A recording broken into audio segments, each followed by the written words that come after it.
Alright, how's it going, everybody? Wolfheart. I'm back playing some more Fallout. The first episode of Fallout Gun Rants did very well compared to everything else on the channel. It's seen a total of 11 views up to this point, which is more than a few more than any of the other videos, and equal to or more than most of the other series in total for my channel. So I figure, what better, well, it's probably within my best interests, hello McCurdy, to do this again. So, I have my AC going in the background. Hopefully that won't be a big issue. I'm sure we'll just have another big audio issue for today's episode, because in yesterday's episode we did have a little bit of an audio issue as well, with the game audio being too loud. Hopefully that has since been fixed.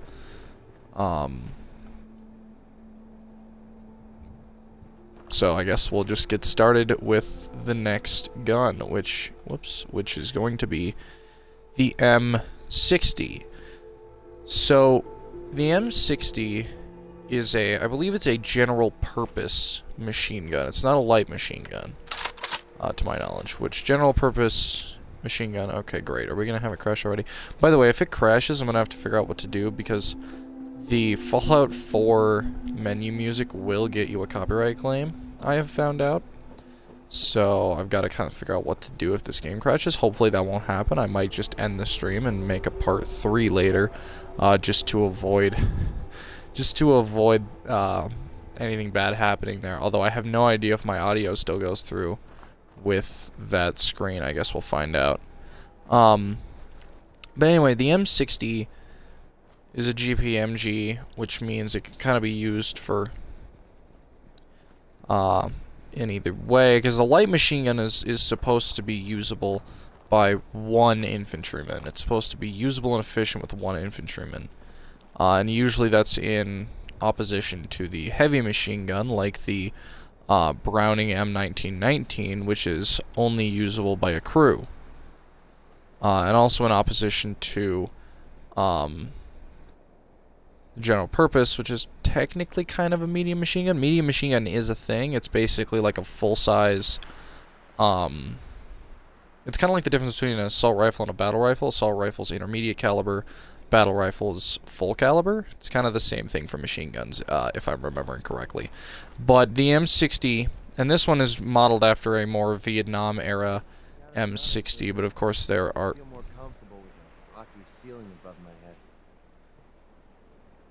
Okay, good for you. Making me lose my train of thought. Anyway, let's give you a little shooting test here and show you the reload. So this one currently holds 200 rounds. That's what I have the box set to do, which I don't believe is very natural to the gun. Pretty generic LMG firing sound, I will say. And the reload is almost exactly what you would expect. Decently slow. I just realized my audio is playing through the TV still. I forgot to turn that off. Hold on.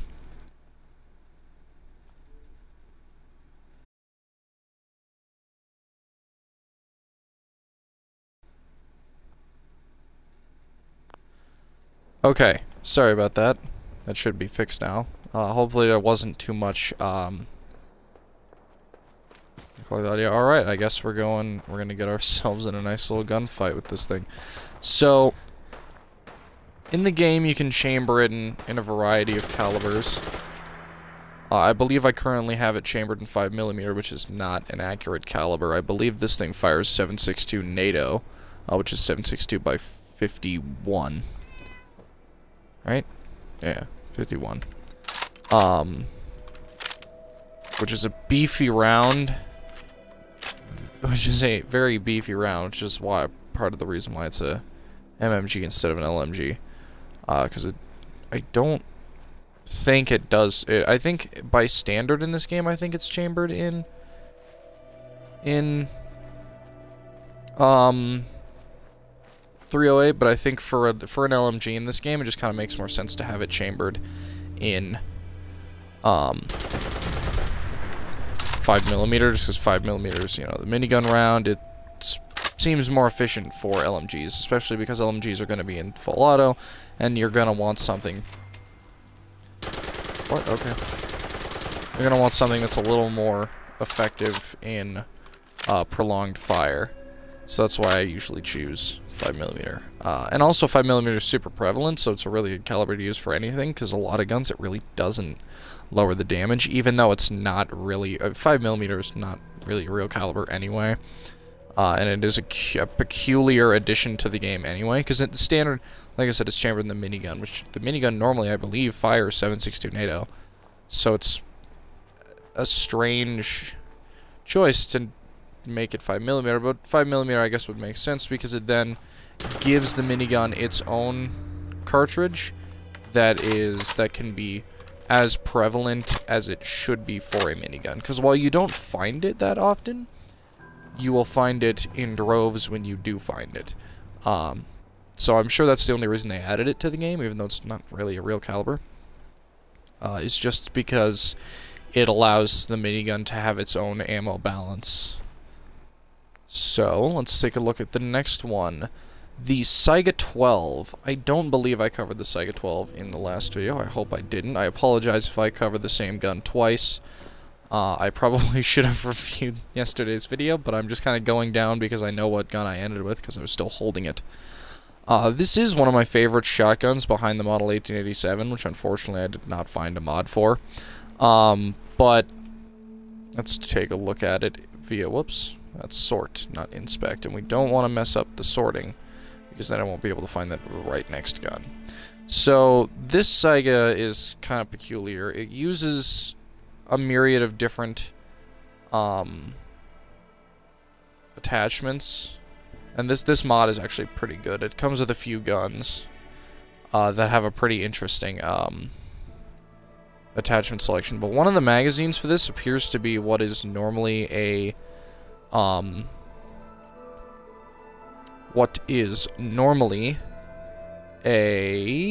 I think of it?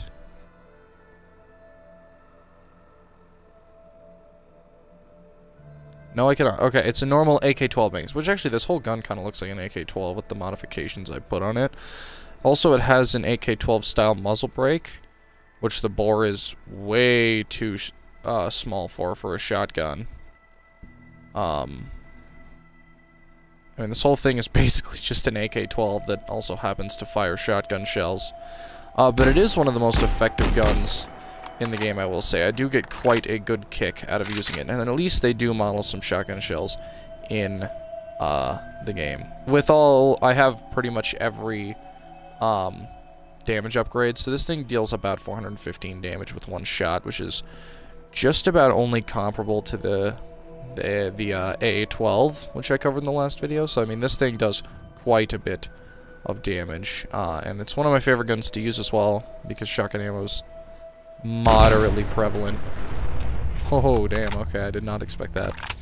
I have another Saiga 12 that I might take a look at later. It's a kind of a more traditional style. Did I say AK-12? Saiga 12? I hope I said Saiga 12 the first time.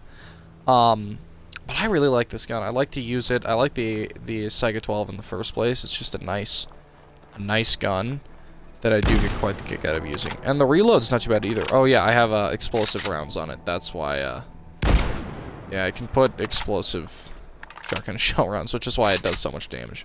Of course, that can become an issue when firing close. You can end up accidentally killing yourself with a round because you fired too close. And now that I think of it, if I get copyright claimed for the menu music, let's hope I don't get copyright claimed for just the entire OST. Because that would be pretty unfortunate. Of course, this is good for gameplay, right? A nice little loading screen. But I love the Saiga. It's one of my favorite guns. One of my favorite shotguns as well. Probably my favorite gun to use in the game, just because of how efficient it is. Where is it? Here we are. The next one over, I believe we covered the Navy pistol, or what is actually the Sig P220.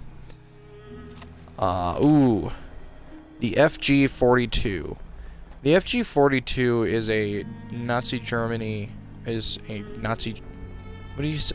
It's kind of, you can't say Nazi German. A German? A Nazi? We'll go with a German. It's a German battle rifle used during World War II by the Nazis. It was one of the first kind of experimentations outside of the U.S. with semi-automatic rifles, and you'll see here how it works. Now, for whatever reason, they don't rechamber around, because in this game, the reloads are always full reloads, but in this specific model, they don't rechamber around. I'm pretty sure that's inaccurate, but oh well, I guess. Let's take a look at it for a moment here.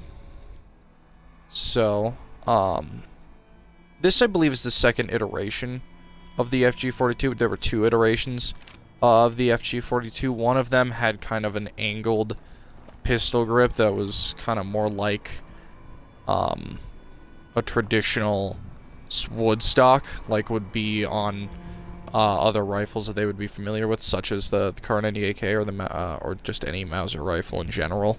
It had a much more traditional rifle style, but the reason I called it, or the reason I titled it the paratrooper rifle, is because of its, well, that's what it was used for. It was used by Nazi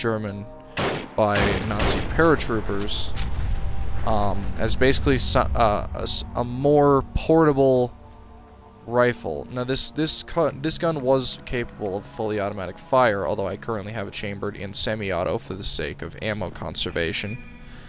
Okay, and we're muting my phone, because I always forget to do that.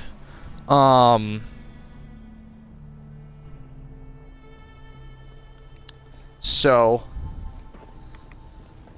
this gun really just, I love the look of it. It's one of my favorite battle rifles in general. It appeared in a few games. It doesn't have a whole lot of notoriety. I think it appeared in both World War II Call of Duties, both of the more recent ones, the World War and World War II. Dang it, I thought you were going to say there was somebody nearby. But overall, the gun really doesn't have a whole lot of notoriety to the general public, but I really like it. Another kind of, so like I was saying, it's a paratrooper rifle. It was used by paratroopers to kind of be a alternative, because obviously when paratrooping in, it just wasn't, I'm not going to go there, it wasn't really practical for them to have a Mauser. And this was kind of their first experimentations with semi-automatic rifles before they got to the Gewehr 43, which I believe I covered in yesterday's video. By the way, this gun was extremely heavy. Oh, great. This is not the gun to be dealing with a Stingwing. Alright, well, at least I got it. That's very rude. Alright. That's unfortunate. Okay, apparently he got it. I believe it was chambered in 7.92 Mauser, or commonly referred to as 8mm Mauser, I think. I hope. So I don't believe they are different. I think people just call it 8mm for some reason. But, I really enjoy the FG-42. And I'm glad that this mod's pretty decent. In the game, it's chambered in .308, which it makes sense. Pretty much any full caliber rifle is probably going to be chambered in .308 in this game, just for the sake of not having to create a new ammo and having to add new ammo to the leveled list and making it make sense, because one mod, which I don't think I have installed, the 9mm pistol from what was it, New Vegas, that the 9mm, they added 9mm to the game, and it spawned incredibly often. I mean, I would end up with thousands of it just normally, just from regular old looting. So that thing was pretty. Those spawns were pretty OP. Next one, I'm gonna ignore pipe guns. I don't even want to bother with them. Now the Western revolver, I don't believe I covered in the last game. I have a custom animation pack, making it single action, or well, it's a custom animation pack that retains the single action nature. Mostly just because I was really annoyed by the fact that there was no real difference between the Western revolver and the standard 44 revolver in the game. Both of which appear to just be Smith & Wesson Model 19s, I want to say. It's just there never seemed to be any distinct difference between the two, so I had to install a few things that kind of differentiated the two a bit.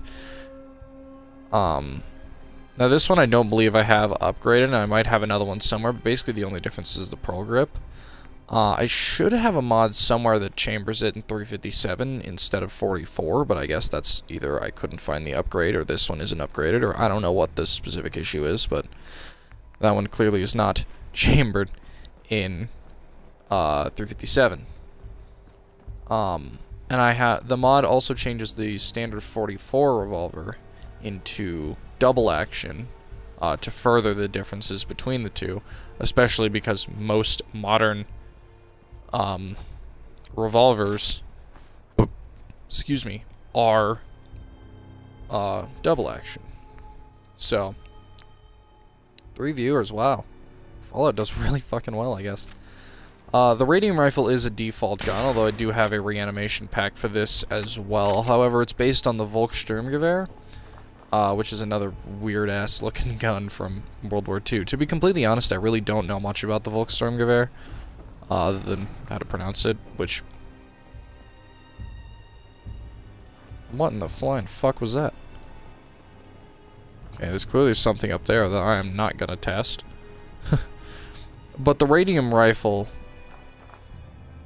in the game is just kind of the standard rifle for one of the standard well, it was added in Far Harbor, and it's basically the standard rifle for the Children of Atom, which means it's as you might guess with the name radium rifle, it is I guess the ammo is radiation infused. It fires 45, which is not accurate to the real gun, I can tell you that much. But it is just kind of a strange gun, in general. Kinda neat, though, I guess. The Ranger Sequoia is just a really cool-ass looking version of the hunting revolver that I covered in yesterday's video, which is the Magnum Research BFR. Although I will say the Magnum Research BFR in this game and in New Vegas is somewhat inaccurate. The Magnum Research BFR is a single-action revolver, which is why it looks so much like the single-action or the Colt single-action army. However, in the game it is modeled as being double action, which obviously is not accurate. Also, actually, I will say the trigger does appear to be somewhat accurate, like, because it does, I can see the hammer kind of going back and then going forward. Which is much better than single action typically is modeled in the game by default. Or double action, rather. So I'm happy about that much, but that thing is just such a cool looking gun. The handmade rifle, which in real life is modeled basically after the AK platform. It appears to be an... Uh-oh. That's not good. It's only been 19 minutes. Can you stop doing that for like 10 seconds?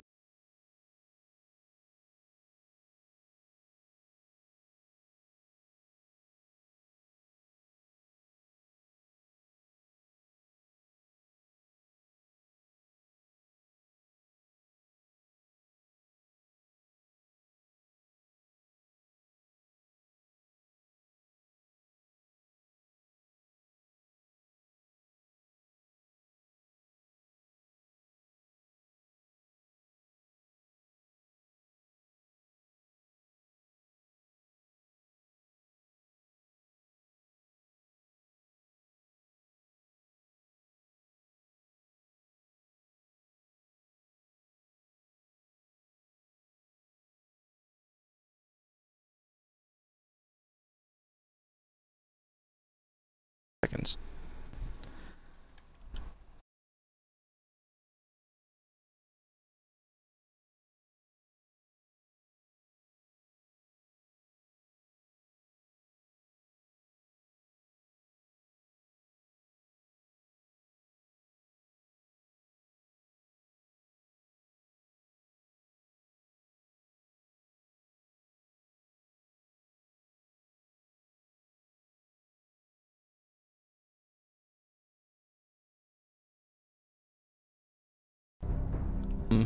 Shit, no. That's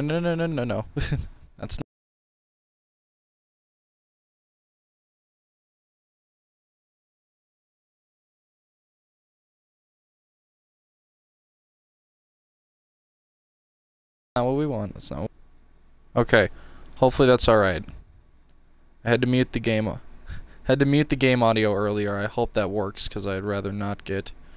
Even though it's not monetized, I'd still rather stay away from a copyright strike. So hopefully there is no audio playing from the game at the moment, and I will turn that back on in a moment. Of course, there might be game audio playing, and I'm just fucking myself over twice. This happened in the first episode as well, but it did so damn well, I gotta make 2. I didn't get far enough. It's only been like 20 minutes, and I could definitely do better than 20 minutes. Should be. Okay. Now we should be good.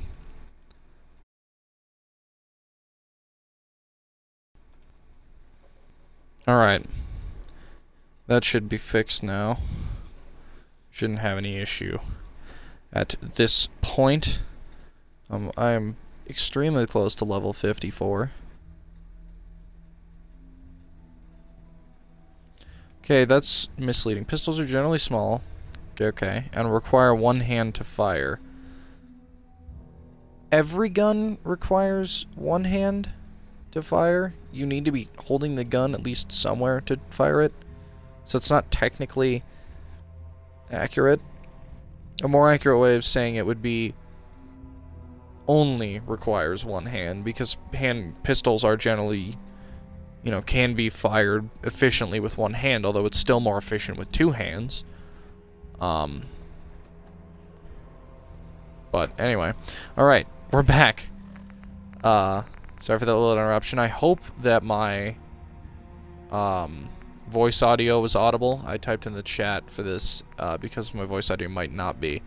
But hopefully it was audible. Hopefully I was audible during that little break. But we're back. Continuing on. So, the homemade rifle, or is it homemade or handmade? I think it's handmade. This gun is basically an AK, an AKM. In particular, it appears to have the milled receiver and the... Oh, come on. Can I just not use this gun? Is that what's up? What's up with this? So, I have a little animation pack that switches, because a lot of the guns in the game are left-handed. So I downloaded a mod to basically invert this and make it right-handed, so it looked a little better. And it has since kind of just become the main AK that I use. It's still not a great AK, but it is a little more lore-friendly, I guess you could say. So it was added in for the handmade rifle was added in with Nuka World. This particular modification of it appears to just use regular AK. It appears that the muzzle brake is ventilated, even though it does just appear to be a standard, like, AK-47 muzzle brake, or where there really isn't any. The front sight's a little bit strange. It's a little bit small. Appears to be mostly AKM everywhere else. Of course, it's got that weird shovel handle stock, which was kind of used on purpose for this game.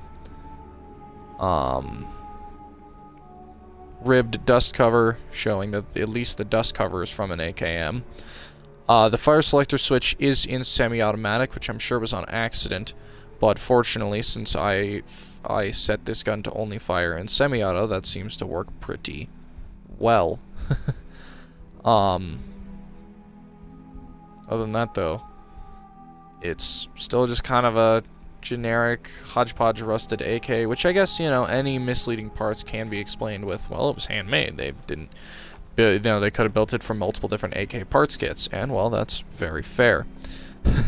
They did put a shovel on it, after all. Of course, there's other modifications, but this is the one I selected because it was the most like a standard AK. Okay, I thought that was a person. Yeah, other than that, it's just a generic AK. One thing I can appreciate, though, is that they did add 7.62, which I have modified to say 7.62 by 39.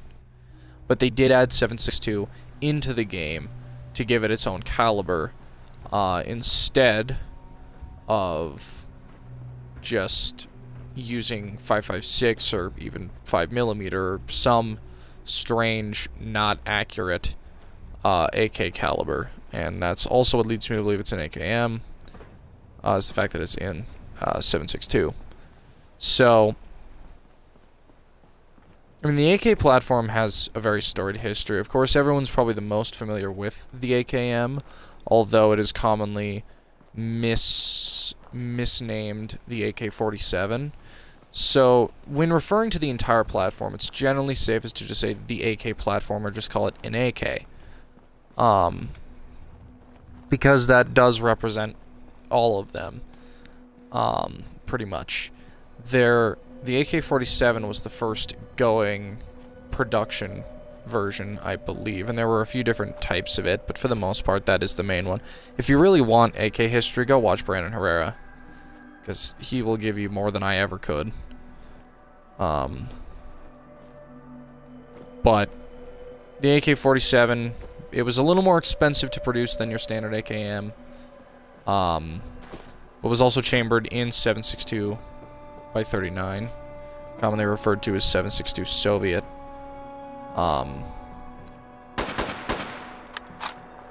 And it's also, but it also has a smooth dust cover, which is that little piece on top that you see right, in the, where better than is. Those are the words better than. That's the dust cover. And then the AKM basically was just AK... Really? I think this is the exact same place, too. I think that is exactly where it crashed.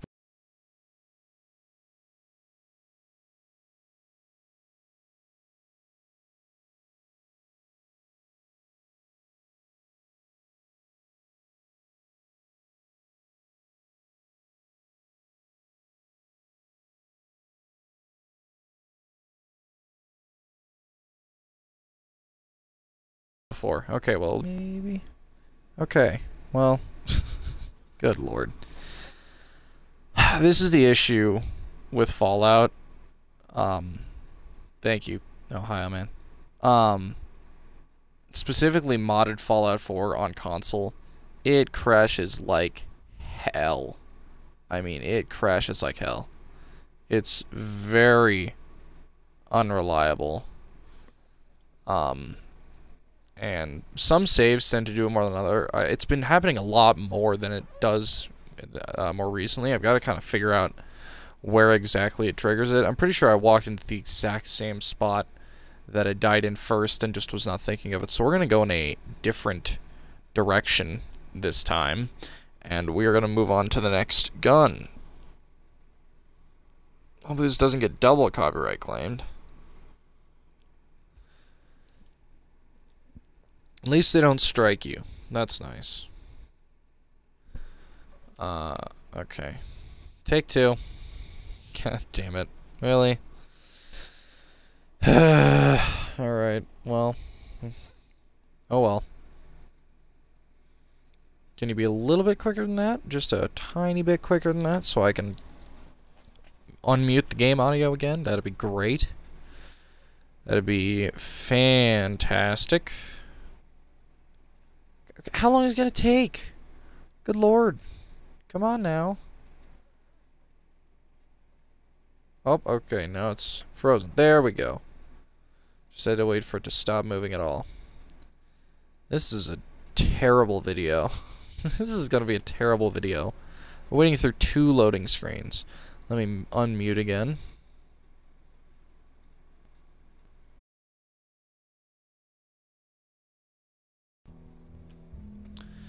Alright, game audio's back. Back on track.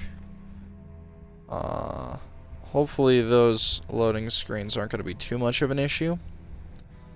I suspect they may, but hopefully they won't be.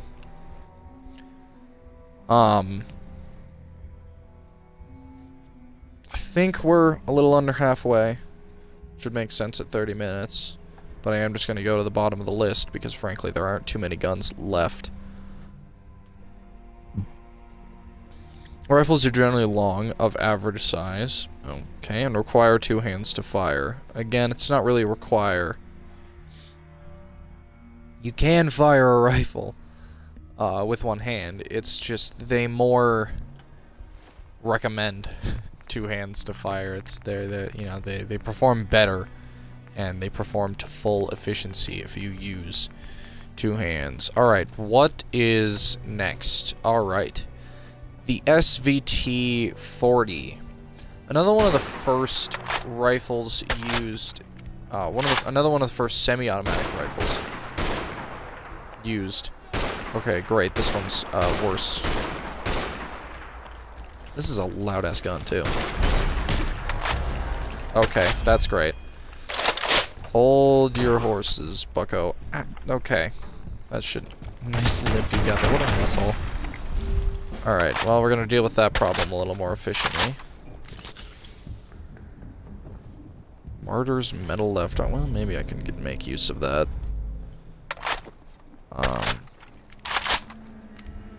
Guess we'll see. So, the SVT-40 is a Russian battle rifle. Chambered, if you couldn't guess, in 7.62 by 54R, the same round that the Mosin Nagant fires, which I don't believe I have the mod for, but I used to. So maybe I'll install that again at some point and kind of talk that one up. Basically, the SVT-40 functions similarly to any other real, you know, battle rifle, but this rifle never really went into full service. The Mosin Nagant remained the primary infantry rifle for the most part, mostly because of the German invasion, which the German invasion and some collection of SVT-40s is how the Germans started that FG, or not the FG, sorry, the Gewehr 43. The Gewehr 43 kind of started as a reaction to Russia's SVT-40. But the SVT-40 didn't really roll out too much for them either, because of, well, the invasion. It did see a little bit of use, and it didn't see much use post-war either, because it pretty quickly got replaced by the intermediate cartridge SKS, which was also pretty quickly replaced with the AK platform, which has been in standard service ever since. So it didn't really see a whole lot of use, but it is a pretty nice rifle. I do like that little portion of the rifle back there that you can see pretty much below the iron sight. In the game, of course, it's chambered in exactly what you'd expect. Good old 308, which I explained why it says 30-06 Springfield in the last video. But it's a nice looking rifle. It's a fun rifle to use. And it was a good rifle in COD World of War as well. It was fun semi-automatic to use. So not much else to really say about it, because its time in history was very brief, but that is what it provided. It's got a good sound and good reload animation, although it's very loud. Relatively. The PP-19 Bison. This is a ugly gun, I might say. It's basically AK shoot small bullet. It's just submachine gun version of the AK. See, it's got the AK pattern dust cover. It's got a really weird... Oh, that's peculiar. Okay, so it's got a really weird...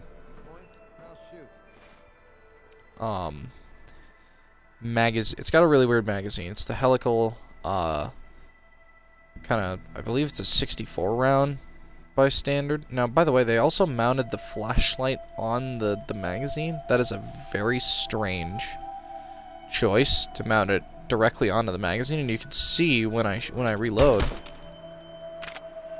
it drops the fucking light laser and just kind of sends that into the depths of hell to grab a new one. It's not a very efficient way of doing things, I will say.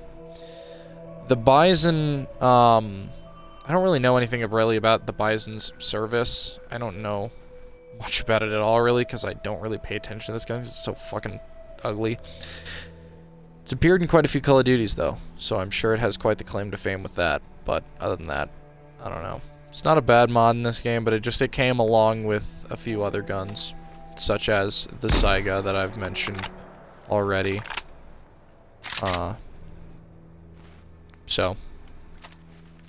The Dragunov, every COD's worst gun, but a very fun sniper rifle, IRL. Now you can see pretty clearly that the, if you look at the optic on it, you can pretty clearly see where the lens is, and it's right up against that little circle, but that's not accurate. Just caught that comment, Ohio man. Joel Bison. Joel Bison. Alright, that's dumb. But the placement of that little circle there is not accurate. On the real Dragunov, it's on the real optic, I guess I should say, it's kind of towards the end of that. I don't really have any way to point to that, but the end of that little ribbed circular or ribbed kind of... Oh, not oval. I almost said oval. It's not oval. It's what the fuck? Sphere. Cylinder. That little ribbed cylinder there. It's pretty much at the end of there. All of that space, and Garand Thumb attests to that all the time. All that space is just free space because of the eye relief needed for the scope. Because of, well, everything this gun really is. It's a pretty heavy... That is a very low recoil for this gun, I will say. Shooting, good ol' 7.62 by 54R, one of the few guns still using 7.62 by 54R. The thing recoils quite a bit, so that is basically just used to allow for proper eye relief, and it just kind of cups around your eye. So when it recoils, that will just kind of cup around your eye. And it will prevent you from getting scope bit. But a lot of games do choose to model the optic strangely. But well, that's just not the way it is. I'm paraphrasing a bit because unfortunately I'm kind of dumb and I should have done my research prior to recording. But I don't know. Fun gun. I believe I have this thing firing explosive rounds. Yes, I do. That's one good thing about this mod, is this mod allows for explosive rounds. Which means it does like 404 damage, which I believe is more than just about anything else in this game. Deals a shit ton of damage, and I have to try and avoid North Boston like the plague to avoid this game crashing on me again, so maybe I should have gone a different direction. But yeah, I mean, obviously the Dragunov gets most of its notoriety from being a terrible gun in any Call of Duty it's ever appeared in. No one likes to use the Dragunov. But in real life, it does definitely serve a good purpose. It's a very sizable cartridge in a semi-automatic platform. And I mean, it's not a bad-looking gun either. I do like the look of the Dragunov.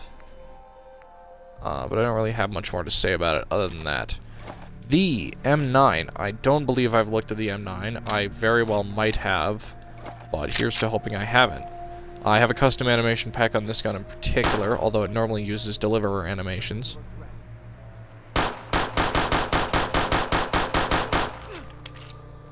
Gonna mag dump McCready real quick, just for that comment. It's the whole point of this video, bucko. So, let's take a better look here through this. So this is basically the M9.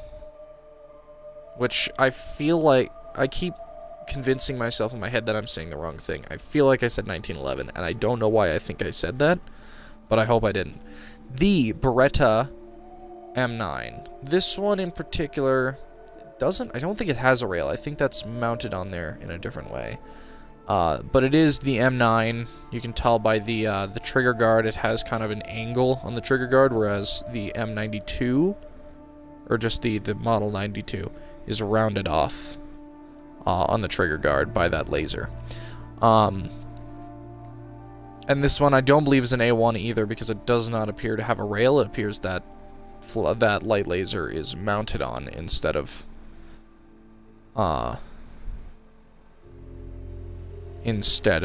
you know, anything else. I will say it does appear pretty big in one's hand. I got one of the elements of that reanimation mod was making it appear a bit smaller in your hand, because it did appear much larger. Okay, we're getting a little bit of frame rate drops, so we might be expecting our third crash at any moment here.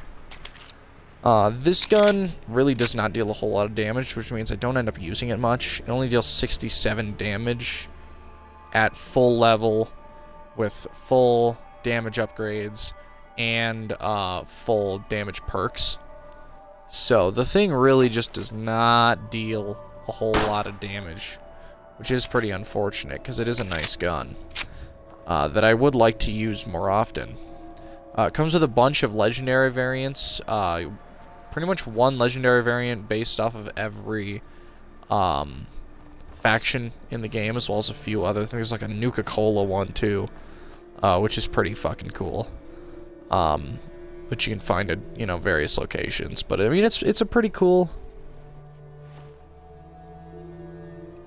Oh, Ohio Man has just said something. The logo on the grip, is that not present on the 92? Because I thought, because that wasn't something I picked out comparing the production 92 to the production M9. Oh, another smaller one.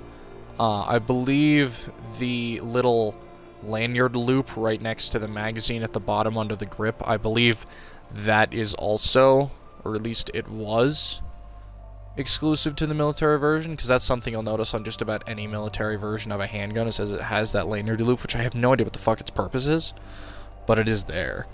And it's supposed to be,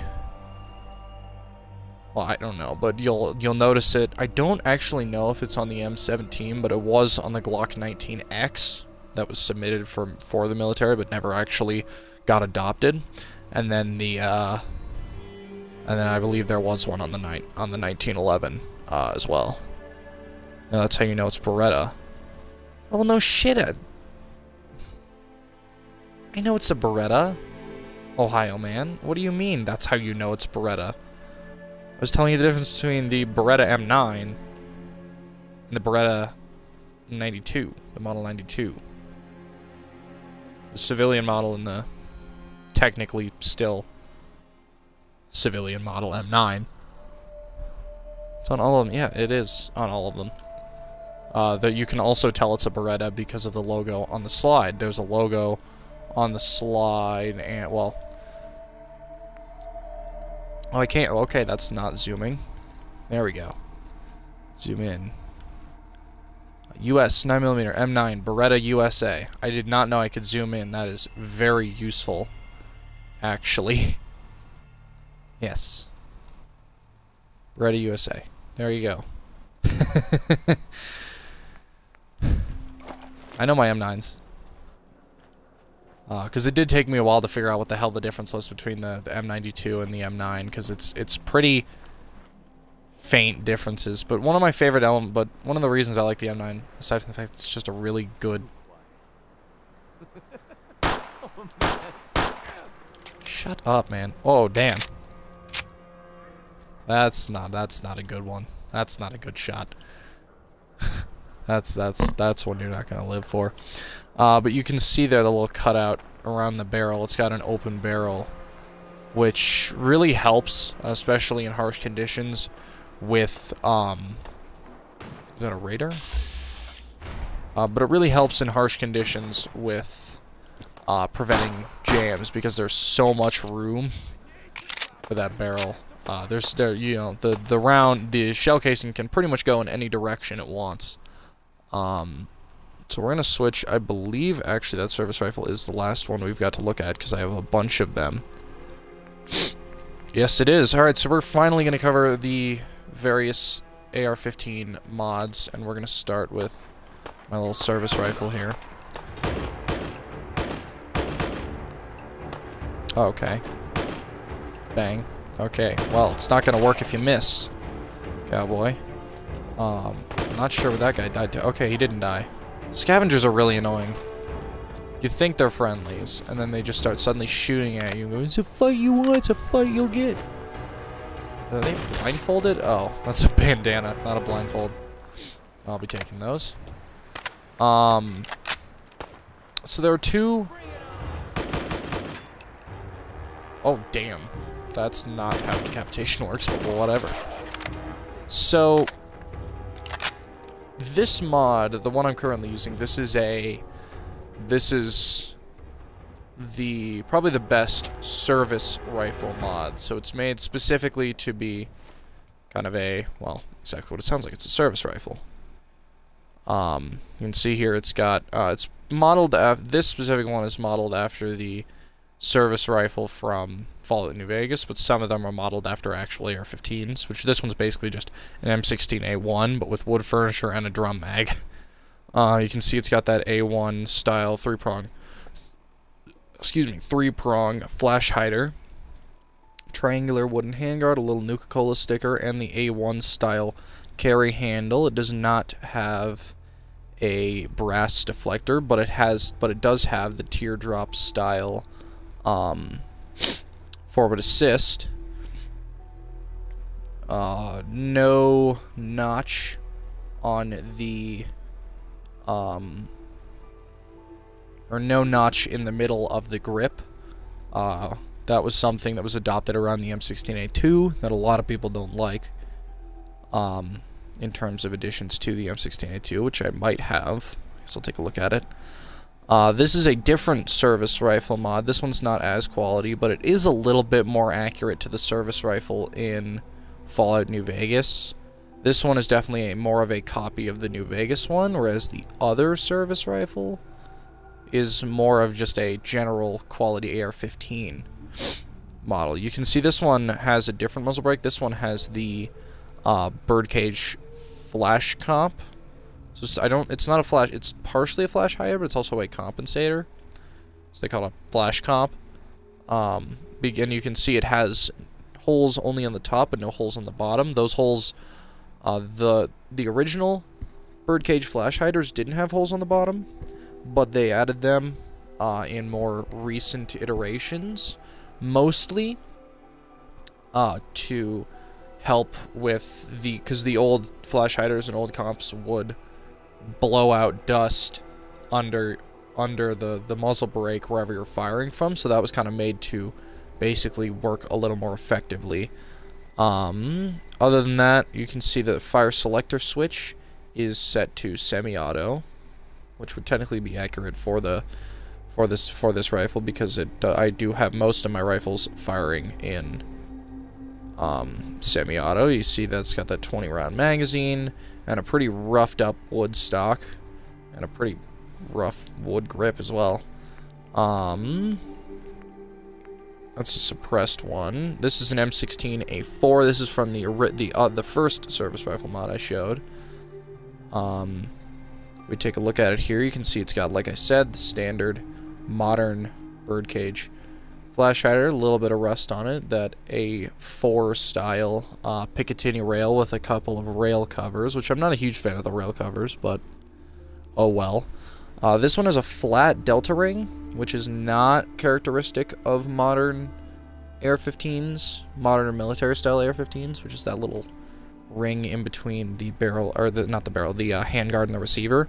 It is flat on M16A1s and early AR-15s, but they actually had it. They made it tapered after the A2 or after the A1. So with the A2, you can see it's got the removable A4 style carry handle. This one does not have a notch on the grip, which is not technically accurate, but just about everyone prefers it.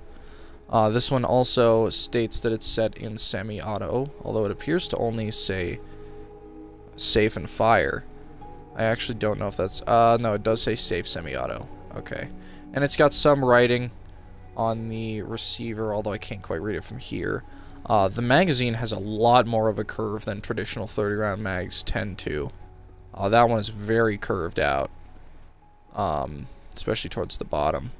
You can see that this one does have the brass deflector, although it appears to be a little bit high up. Maybe not, now that I look at my A4 next to me. So, yeah, maybe it doesn't actually, so I guess that is accurate. And you can see it has the circular, come on, I can think of the name, the circular failure button instead of the teardrop style. And then do I happen to have any more? I think I have one more a little bit farther up, which I kind of skimmed over. Okay, this one appears to be an M16A2. Again, standard modern style birdcage. You can see the A2 style full length grip, still flat delta ring, although that delta ring appears to be kind of clipped through. But this one also has the A1 style carrying handle and upper receiver instead of the A2 style, which would have a slightly different, which should have a different style of non-removable. Also, it would not have the teardrop flash hider, and it would not have, and it would have a brass deflector. So, and then there was one other. This one is kind of more of an XM177 style, which is another style of AR-15. Again, this is the other one. You can see it's got that huge, they call it a moderator, which actually is fairly accurate. That little, technically a flash hider, but one notable thing about the XM177, so the XM177 was an early version of the M4. It was developed around the time of the, what was it, around the early Vietnam War, not the early, the mid-late Vietnam War, and it was kind of used by MACV-SOG guys. That little, it's got like a 10.5-inch barrel, which is really small. But the M4 or the AR-15 platform is not really meant to have such a short barrel, so it was loud when it was fired. And so they added this little piece on, which, according to the ATF, is actually technically a suppressor, which is not technically inaccurate. It does lower the decibel volume of the gun by, I think it was stated to be around 5 decibels, I want to say. And I'm paraphrasing a lot of this from Zach's Gun Rant, or one of the most recent Fallout 4 episodes from Mike Burnfire, because Zach talked a lot about this gun in particular. But I did know some of this to begin with. Zach said it was that a lot of the purpose of this muzzle device was to make it sound either like, he said, either like an AK or a standard M16. I believe the intention was to make it sound like an AK. Again, exactly what, for the reason he stated, it was to fool enemy infantry into thinking that they were encountering different types of gunfire. This one also has that I didn't know it was 2-position. He stated 2-position. I thought it was still 4-position, but I guess it could very well be 2-position. Telescopic stock that was characteristic of very early M16s. This one is modeled with the standard forward assist, but it also does not have a brass, but it accurately also does not have a brass deflector. You can also see a little bit of what appears to be a modeled, possibly a button for turning on a flashlight, which you can actually see a little bit of cord coming off of that flashlight, or that little laser right there. It appears that that might just be a very poor model of the button that would go to that flashlight, to represent, because obviously, you know, you have a little touchpad on the side of, a lot of people will put touchpads on the side of their guns to activate lights or lasers. So let's take a look at these for a moment. Oh, convenient. The iron sights are pretty restrictive in this game. I will say, in real life, the standard carry handle iron sights, especially that Ghost Ring sight, are some of the best out there. But in games, it's really hard to represent them accurately, and Fallout tends to have very poor... Fallout mods tend to have very bad,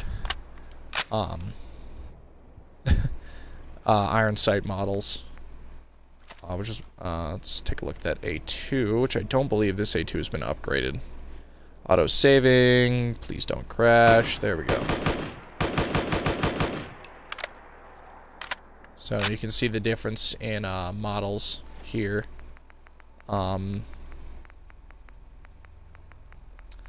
Make sure I don't have any more AR-15s to go through. It does not look like I do, so we go all the way to the bottom. Oh, one little interesting thing. I didn't cover it because it's not a real gun, but I guess I will cover it. This is a mod that basically adds in a laser version of the AR-15, which makes a decent amount of sense for this game. I mean, I feel like this is what they probably should have added for the Brotherhood to use. It is, I guess, a little bit non-lore friendly, but it is a more accurate laser weapon than one might expect, because it features basically no recoil. Whereas the laser rifles in the base game actually do feature recoil. And that would be more accurate. If something were to shoot laser or plasma, or were to shoot basically concentrated light, it wouldn't recoil. I get why they made it recoil, because it makes it feel a little bit more powerful, but it is not technically accurate. Generally, when firing something like this, it would not be producing any recoil. It's a pretty neat weapon. It's good for Brotherhood playthroughs if you don't really like base game laser weapons. So, I quite enjoy it. So let's take a look at, like I said, the other one. This one's kind of more of an M4 style. It has an ACOG that I have a mod that allows me to use a better version of the ACOG, basically. But this one is basically the Marksman carbine from Fallout New Vegas, which is more or less an M4. You can see it has, again, birdcage flash hider. It's got a really wonky, somewhat civilian-looking handguard. You can see it kind of has that civilian-like cut over the, or the kind of cut to make room for the front sight post. And it has just kind of a weird look to it, and you can actually see the barrel through it, which is kind of unusual. But, like I said, standard 30-round magazine, your standard kind of Trijicon ACOG style optic, brass deflector, regular forward or modern forward assist, and that modern SOP mod. I believe it's a 6-position stock, 6-position telescopic stock, which is one of my favorites. In terms of, I'm more of a full stock guy, but with telescopic, I definitely am a big fan of the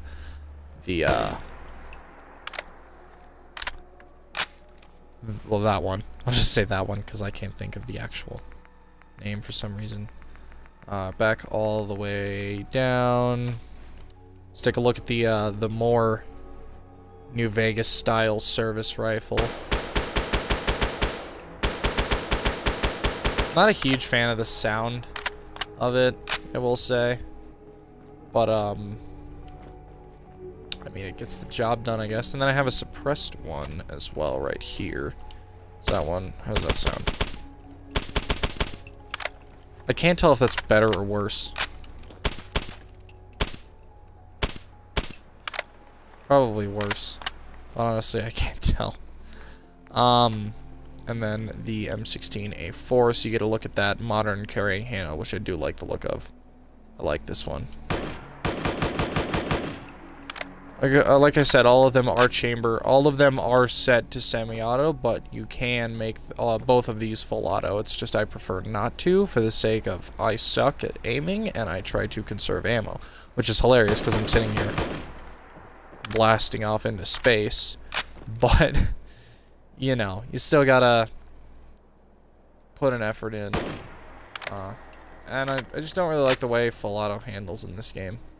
So let's cover a little bit of the history of different AR-15s. And where's my infantry?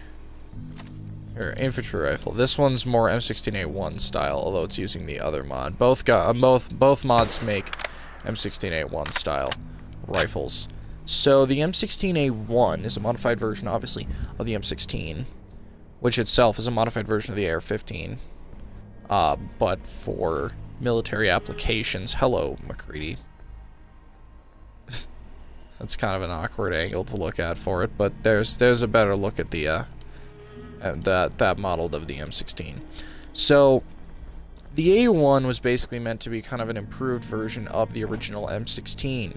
It was supposed to, while it didn't have too many distinct visual features, it did have a lot of distinct features in terms of modifications. So you can see here it's got that triangular handguard that I love, flat delta ring, no notch on the handguard. This one's modeled, you can see it says automatic, so they actually do model in, if it's this mod in particular does model in automatic. So I actually just realized that it is automatic, which common misconception about the M16A1, probably propelled by Black Ops 1. The M16A1 is in fact safe semi-auto. It's not burst. That didn't come along until the M16A2, so it was still full auto. Now the M16A1 had a different stock as well. I don't know if it's characterized in this one, but you'll M16A1 stocks will be a little bit shinier and a little bit longer, or I believe a little bit longer than A2 stocks and most modern full stocks. Carry handle again fixed, and there's a little bit less going on with an A1 carry handle. A2 carry handles are a little more complex. No brass deflector, and although inaccurate, normally it would have the teardrop flash hider. Oh, and you can see around that magazine release, which is right kind of in the middle there, there is nothing, there is no little ridges surrounding it. Those ridges surrounding it, on modern ones, are used to prevent,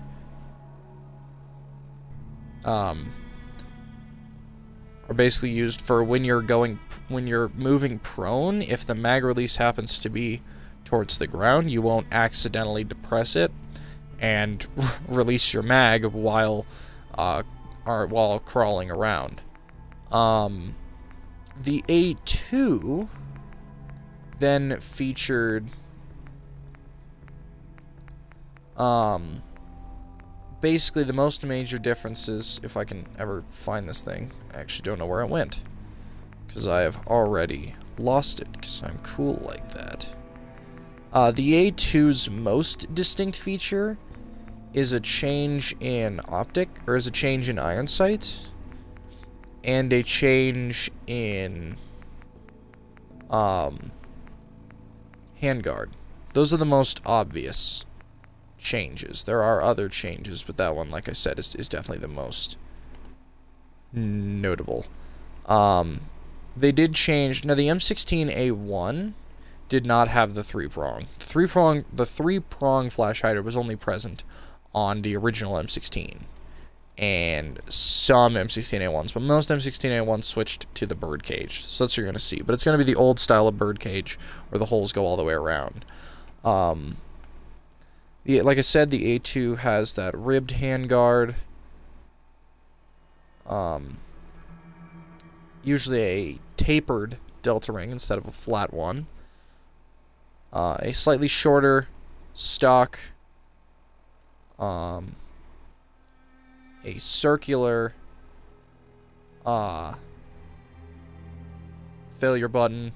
You can see there the little notches around the mag release there. And it would normally also have a slightly different, still fixed carry handle and a brass deflector, as well as a notch towards the top middle of the grip, which might be present on one of them. Back down to the bottom. Back down to the bottom. Now, the M16A2 was burst fire. That was a burst fire rifle, which is a pretty important aspect. And probably the leading reason why people think that all M16s are burst. The M16A4, which is this one, is also burst fire. Save semi-burst. The A3, which is usually forgotten about because it's kind of irrelevant, was auto. The A3 is basically the A2, but auto. Full auto instead of burst. That's the A4 is when that style of flash hider started to crop up. They started putting rails on it, although A4s can still be found with that A2 style handguard. But they're commonly depicted with this one because, one, it's cooler, and two, it's more distinct. Like I said, it would normally have that tapered delta ring. Unfortunately, it doesn't. Now you can see the modern A4. This is the big difference, is that carry handle. That is the main difference between the A2 and the A4. Now the A4 in terms of the design of the iron sights is very similar to the A2. However, there are two distinct differences. One, you might notice that the end of the the end of that carry handle right there is a little more square. It just kind of curves over and then drops off. Whereas it's a slightly different shape. Or it's a little bit thinner on A1 style and A2 on fixed carry handles. It's a little bit thinner, but A4s have much thicker endings there. It also has those little two notches there that you can see. Those little screws basically are how you remove said carry handle, and that is basically the biggest difference between the A2 and the A4. Even though well, I guess you could technically say that that rail is another the biggest difference, because that railed the quad Picatinny handguard is was adopted along with the A4, but it is not, and it is technically exclusive to the A4, but it's not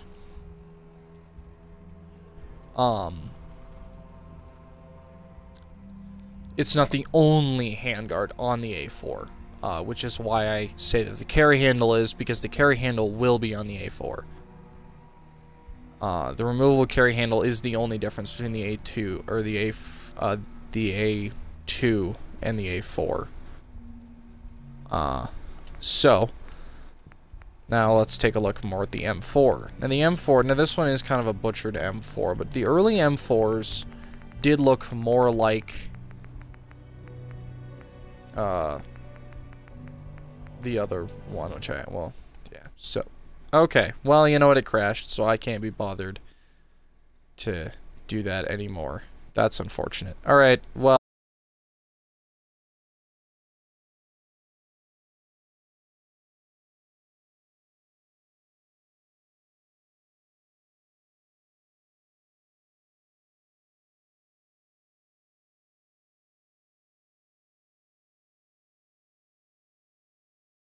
Well,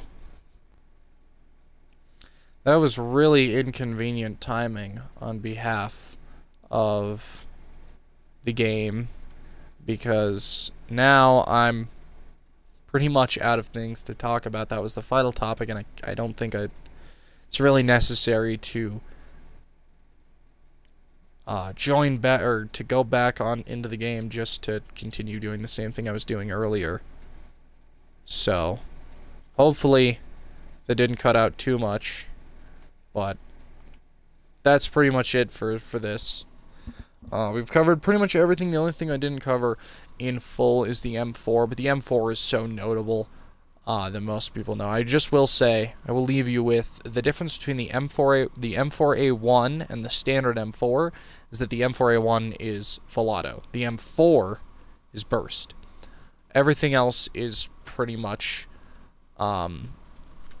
relevant. Most M4s, the M4s pretty much always came with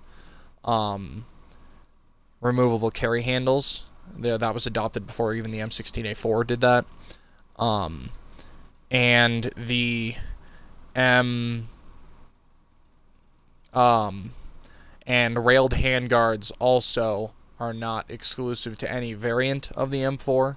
Both the M4 and the M4A1 can have ribbed handguards instead of railed handguards. However, most of them by now have railed handguards for the purpose of convenience. But with that, I leave you with that. I've pretty much gone through every gun I have in the game over these 2 episodes, so there's not much really left to cover. I'm just gonna unmute my stream for a second and make sure that this audio is not, the game audio is not currently playing.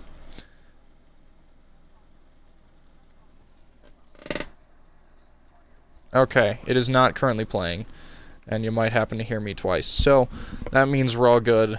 No copyright claim for today, hopefully. I hope that bass music that plays, I